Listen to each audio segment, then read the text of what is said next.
آپ دیکھ رہے ہیں حنزلہ اسلامک ٹاکس۔ موسم سارے اللہ رب العزت کے بنائے ہوئے ہیں۔ سردی بھی سردی کا موسم بھی اللہ نے بنایا، گرمی کا موسم بھی اللہ رب العزت نے بنایا، اور ان ساری موسموں کی حکمتیں ہیں۔ بعض لوگ موسم کو برا کہنا شروع کر دیتے ہیں، گرمی کو برا کہنا شروع کر دیا، سردی کو برا کہنا شروع کر دیا، گویا یہ اللہ رب العزت کے بارے میں یہ الفاظ کہے جا رہے ہیں۔ بھائی ان کو چلانے والا کون ہے؟ اللہ۔ گرمی لانے والا کون؟ اللہ۔ سردی لانے والا کون؟ اللہ۔ اور ان کے درمیان موسم کرنے والا کون؟ اللہ۔ سورج اللہ کے حکم سے چلتا ہے، چاند ستارے سب اللہ کے حکم کے اندر ہیں۔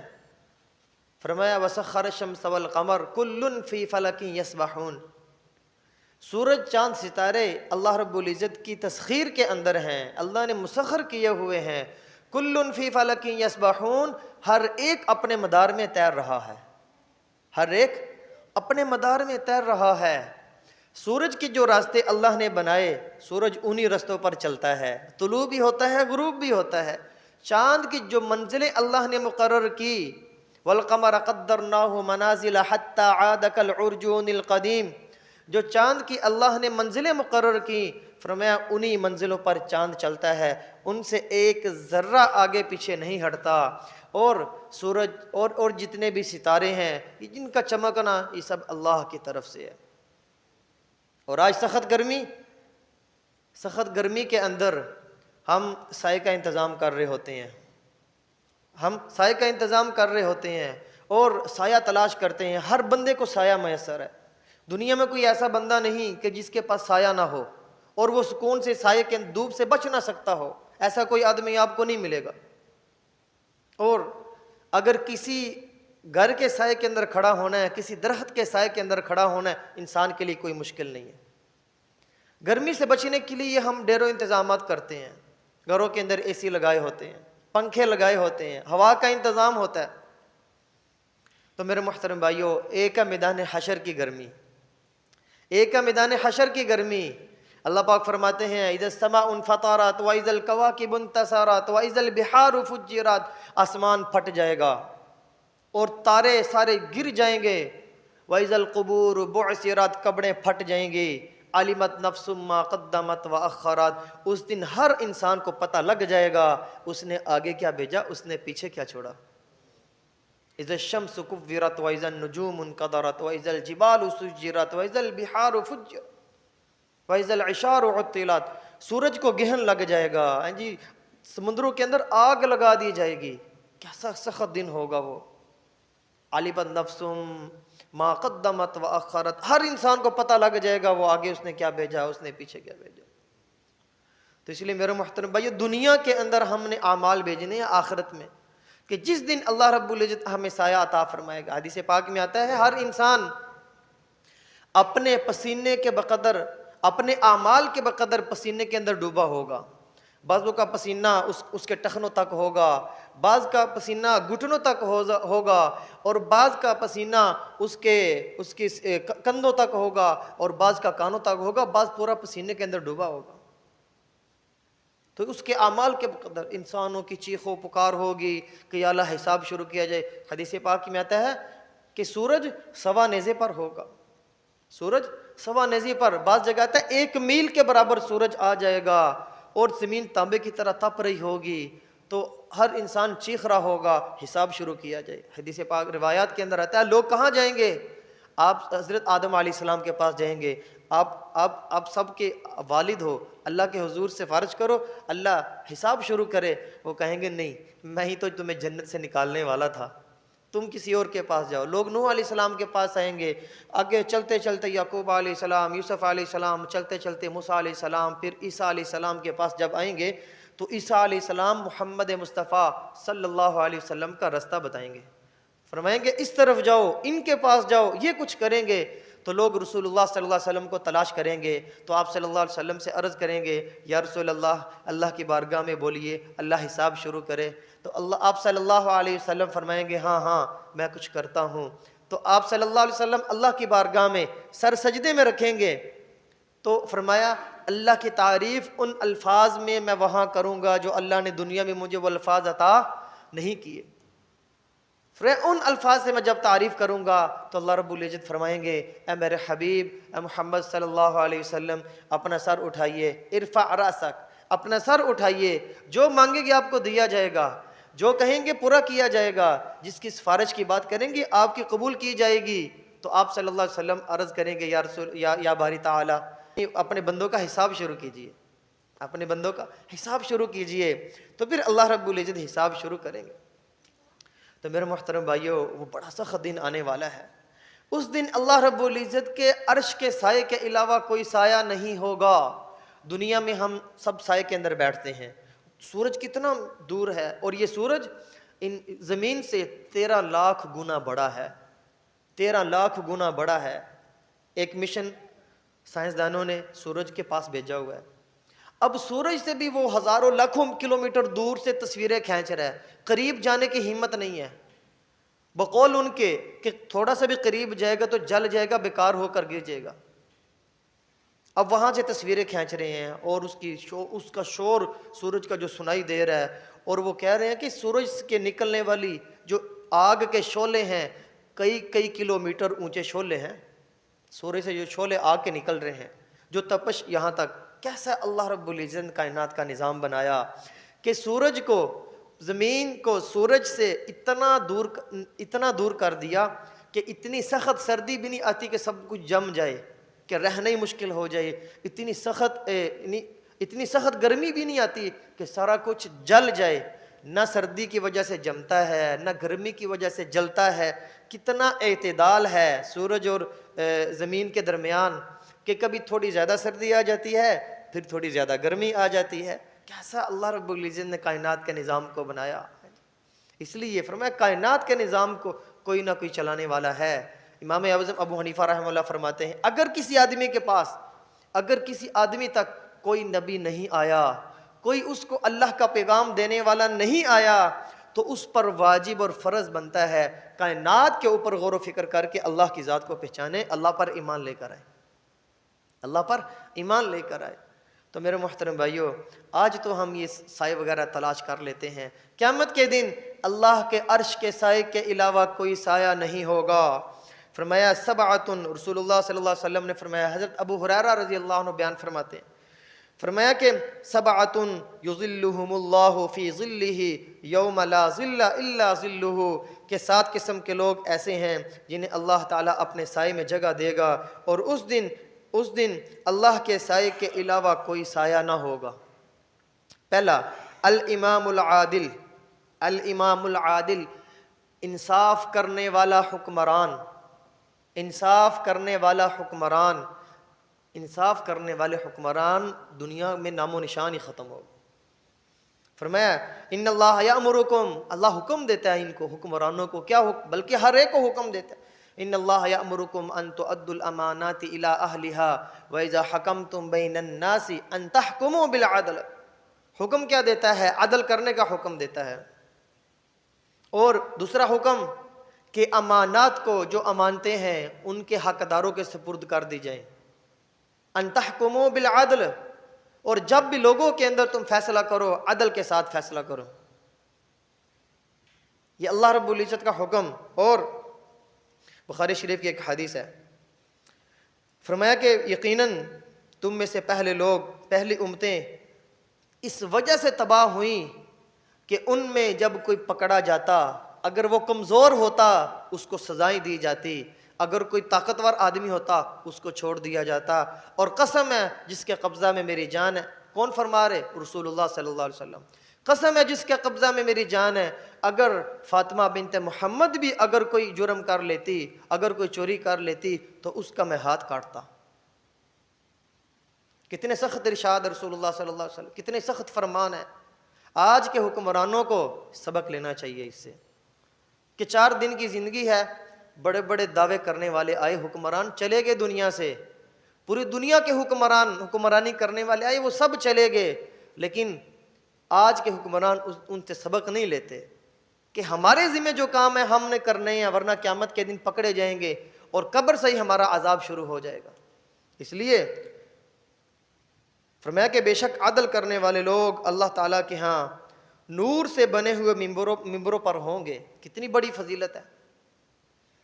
عدل کرنے والے لوگ اللہ رب العزت کے ہاں نور سے بنے ہوئے ممبروں پر ہوں گے. کتنا اللہ رب العزت پروٹوکول دے رہے ہیں کن لوگوں کو؟ جو عادل حکمران ہیں.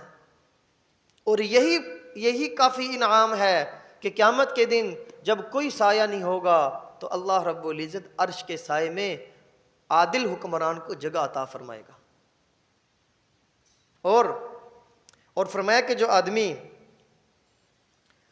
آدمی اللہ رب العزت نے اس کو موقع دیا، وہ عدل نہیں کرتا، حکمران بنا یا کسی پنچایت کے اندر بیٹھا یا کہاں بھی، اس نے انصاف نہیں کیا، تو اللہ رب العزت قیامت کے دن اس کو چہرے کے بل گھسیٹ کر جہنم کے اندر پھینکیں گے. اس کو چہرے کے بل گھسیٹ کر جہنم کے اندر پھینکیں گے. کیوں؟ اللہ نے جب اس کو موقع دیا اس نے انصاف نہیں کیا. اس لیے جس طرح میں نے پچھلے جمعے میں میری بات چل رہی تھی کہ ہم میں سے ہر ایک اپنے بچوں کے اندر بھی انصاف کے ساتھ معاملہ کرے. یہ نہیں کہ کسی کی طرف داری زیادہ کر رہا ہے، کسی کو زیادہ مال دے رہا ہے اور کسی کی طرف توجہ ہی نہیں ہے. جس طرح ایک واقعہ سنایا تھا ایک صحابی کہ ان کے پاس آپ صلی اللہ علیہ وسلم نے کوئی گھوڑا دیکھا یا کوئی غلام تھا، مجھے یاد نہیں آ رہی روایت، 2-3 جمعے پہلے کی بات ہے یہ. تو نبی علیہ السلام نے پوچھا کہ تمہارے باپ نے سب بیٹوں کو دیا یہ؟ کہا کہ نہیں. کہا واپس کر دو اسے. تو اس لیے انصاف بہت ضروری ہے. تو بھائی اس کا بھی اہتمام کرنا چاہیے. نمبر 1 عادل حکمران کہ قیامت کے دن اللہ رب العزت عرش کے سائے میں جگہ عطا فرمائے گا. نمبر 2 وشاب نشأ بعبادت اللہ، فرمایا کہ وہ نوجوان جس کی نشو و نما اللہ کی عبادت کے ساتھ ہوئی ہو، جو جب جوان ہوا ہو تو اللہ کا عبادت کرنے والا ہو. اس لیے بعض روایات کے اندر آتا ہے وہ نوجوان جو جوانی میں اللہ کی عبادت کرے، اپنی خواہشات پر قابو رکھے، طاقت ہونے کے باوجود خواہشات کو پورا نہ کرے بلکہ اللہ کا خوف اس کے دل کے اندر ہو، اللہ کی اطاعت فرما برداری میں زندگی گزارے. ایسا نوجوان جب اللہ رب العزت پر کسی کام کے بارے میں قسم کھاتا ہے تو اللہ رب العزت اس کی قسم کو ضرور پورا کر دیتے ہیں. اللہ رب العزت اس کی قسم کو ضرور پورا کر دیتے ہیں.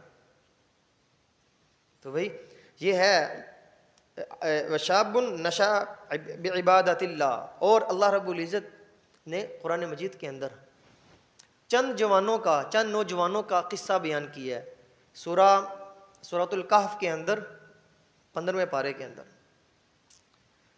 کہ نحن نقص علیک نبأہم بالحق انہم فتیۃ آمنوا بربہم وزدناہم ہدی، کہ جو چند نوجوان اللہ رب العزت کی ذات عالی پر ایمان لے کر آئے، پھر اپنے ایمان کو بچایا کہ وہ وقت کا حکمران ان سے شرک کروانا چاہتا تھا. انہوں نے کہا بھائی کہیں ہم سے شرک ہو نہ جائے، وہاں سے نکلے. یہ ظلم کرے گا، ظاہری بات ہے کوئی زبان سے جملہ نہیں، اپنے ایمان کو بچانے کے لیے نکلے تو اللہ رب العزت نے بھی ان کی حفاظت کی. غار کے اندر سلا دیا اللہ نے ان کو. اللہ رب العزت نے 309 سال تک غار کے اندر سلائے رکھا تاکہ جب یہ بیدار ہوں تو اس وقت کا حکمران ظالم نہ ہو، ان کو تنگ نہ کرے. تو جب کوئی نوجوان اپنے ایمان کی حفاظت کرتا ہے، قرآن مجید کے واقعے سے پتہ لگتا ہے اللہ رب العزت کی مدد اس کے ساتھ ہوتی ہے، اس کے ساتھ شامل حال ہوتی ہے. تو اس لیے نمبر 2 وہ نوجوان جو جوانی کے اندر اللہ رب العزت کی عبادت کرتا ہو، اللہ رب العزت اس کو قیامت کے دن عرش کے سائے میں جگہ عطا فرمائیں گے. اور ایک حدیث آپ صلی اللہ علیہ وسلم نے فرمایا قیامت کے دن آدمی کے قدم اس وقت تک اپنی جگہ سے نہیں ہل سکیں گے جب تک 4 سوال نہ کر لیے جائیں. نمبر 1 زندگی کہاں گزاری اس نے. نمبر 2 جوانی میں کیا کرتا رہا. کیا مطلب؟ جوانی جس کے اندر انسان کی طاقت اپنے زور پر ہوتی ہے، ساری صلاحیتیں اپنے زور پر ہوتی ہیں، اپنے شوق پورے کر سکتا ہے وہ، اور غلط اچھے کی تمیز کیے بغیر بھی کر سکتا ہے وہ. لیکن اس وقت اگر انسان اللہ رب العزت کی اطاعت فرما برداری میں زندگی گزارے گا، فرمایا کہ قیامت کے دن یہ جواب دے گا کہ یا اللہ میں نے زندگی گزاری تیری اطاعت فرما برداری کے اندر زندگی گزاری. نمبر 2 جوانی کہاں گزاری. نمبر 3 مال کہاں سے کمایا، کہاں خرچ کیا. اور نمبر 4 اپنے علم پر کیا عمل کیا. علم ہر بندے کے پاس ہے، اچھے برے کی تمیز ہر بندے کے پاس ہے. کسی سے باتیں سنو، چاہے وہ ایک نماز نہیں پڑھتا، نماز کے اوپر گھنٹا گھنٹا بول کے لیکچر دے گا، ایسا کرے گا، بولے گا جناب، اچھی اچھی گفتگو، آدمی کہے گا یار ایسی گفتگو کرتا ہے. تو اس لیے اپنے علم پر کیا عمل کیا، ہر بندے سے یہ سوال ہوگا. اچھا جی آگے نمبر 3، وَرَجُلٌ قَلْبُهُ مُعَلَّقٌ فِي الْمَسَاجِدِ، کہ وہ آدمی جس کا دل مسجد میں اٹکا ہوا ہو، کہ کسی وقت مقصد کے لیے باہر جائے، پھر دوبارہ دل کے اندر یہ بات آئے نہیں مسجد میں جانا ہے، مسجد کے اندر جانا ہے. اس لیے قرآن مجید کے اندر فرمایا انما یعمر مساجد اللہ من آمن باللہ والیوم الآخر، کہ مسجد کو آباد کرنے والے کون ہیں؟ کہ جو اللہ رب العزت پر، آخرت کے دن پر ایمان رکھتے ہیں. وَأَقَامَ الصَّلَاةَ وَآتَى الزَّكَاةَ، زکوٰۃ اور نماز کو ادا کرنے والے ہیں. وَلَمْ يَخْشَ إِلَّا اللَّهَ، اللہ کے سوا کسی سے وہ نہیں ڈرتے. فَعَسَىٰ أُولَٰئِكَ أَن يَكُونُوا مِنَ الْمُهْتَدِينَ، تو امید ہے کہ یہی لوگ ہدایت یافتہ ہیں، یہی لوگ ہدایت یافتہ ہیں. اس لیے ایک حدیث پاک کے اندر آتا ہے، رسول اللہ صلی اللہ علیہ وسلم نے فرمایا جو آدمی مسجد کا عادی ہے اس کے ایماندار ہونے کی گواہی دے دو. کیوں؟ مسجد کے اندر ایمان کے علاوہ بندہ بیٹھ نہیں سکتا. جیسے کسی کے گھر کے اندر آدمی اس کے تعلق کے بغیر نہیں بیٹھ سکتا. بھائی کسی اجنبی کے گھر میں آپ بیٹھ جاؤ گے، جا کے بیٹھ گئے جناب ایسے ہی؟ نہیں، کوئی مثال ملتی نہیں ہے. ہاں کسی کے ساتھ تعلق ہوگا نا، جتنا زیادہ تعلق ہوگا وہ اتنا زیادہ گھر میں بٹھائے گا. ایسے ہے نا بات. وہ کہتا ہے یار بیٹھا رہ، تو آیا اتنے، چل بیٹھ رہا ہے، وہ اٹھ کر جائے گا. وہ کہے گا نہیں بیٹھ، تو کہاں جا رہا ہے، بیٹھ تو. وہ پھر اٹھ کر جائے گا، وہ کہے گا نہیں بیٹھ تو.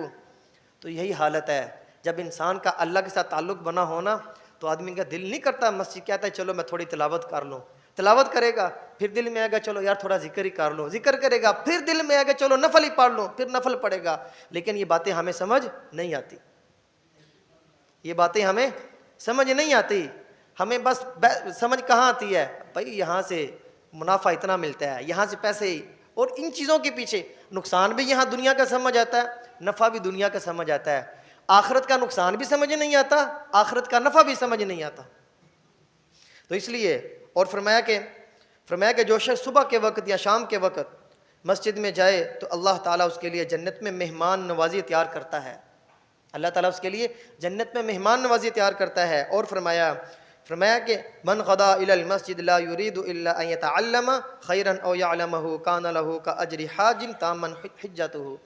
فرمایا جو مسجد کی طرف علم حاصل کرنے کے لیے، مسجد کے اندر جو درس ہوتے ہیں، جو بیانات ہوتے ہیں مسجد کے اندر، فرمایا کہ جو مسجد کے اندر علم سیکھنے کے لیے بیٹھ گیا، کسی درس میں شامل ہو گیا تو اس کو کتنا ثواب ملے گا؟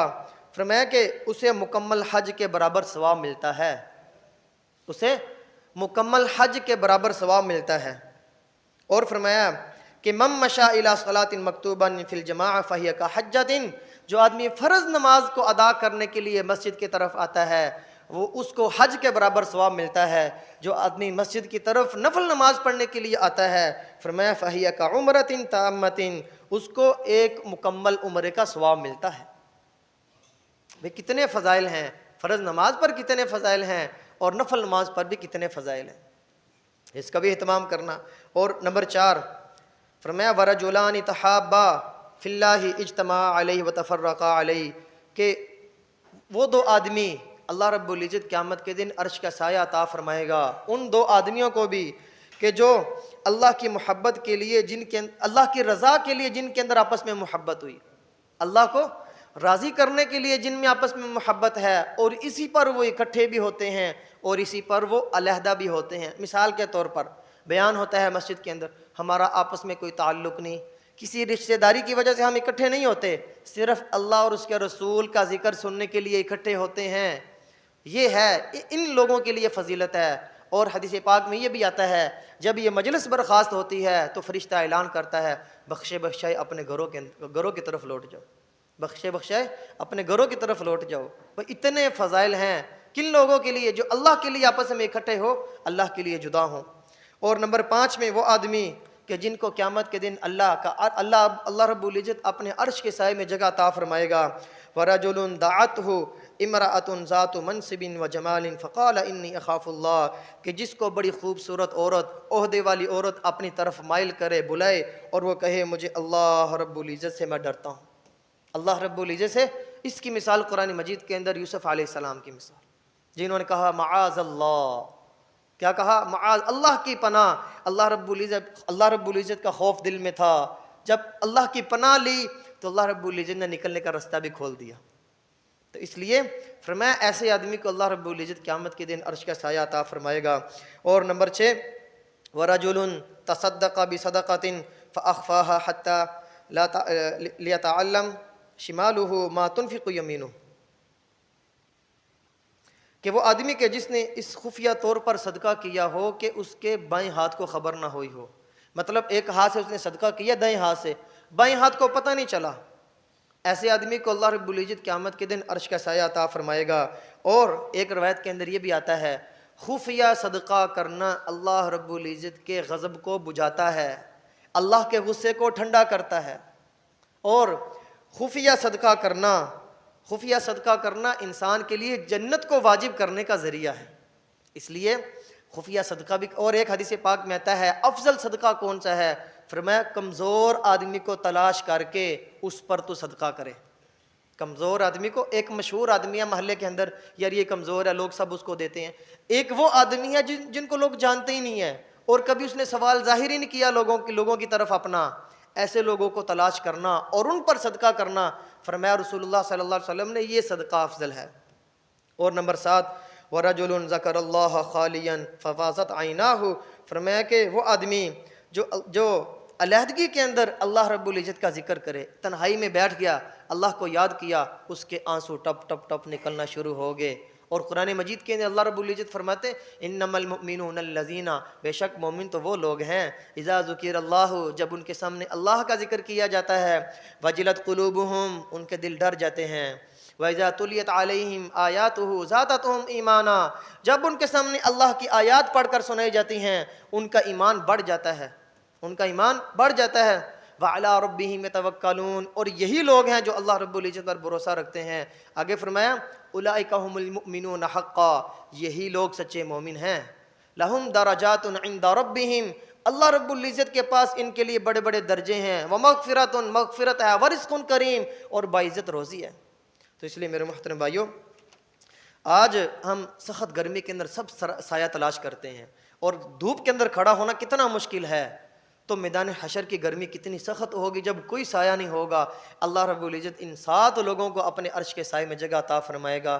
تو اللہ تعالیٰ سے دعا ہے کہ اللہ رب العزت ہمیں اس پر عمل کی توفیق عطا فرمائے۔ سنتے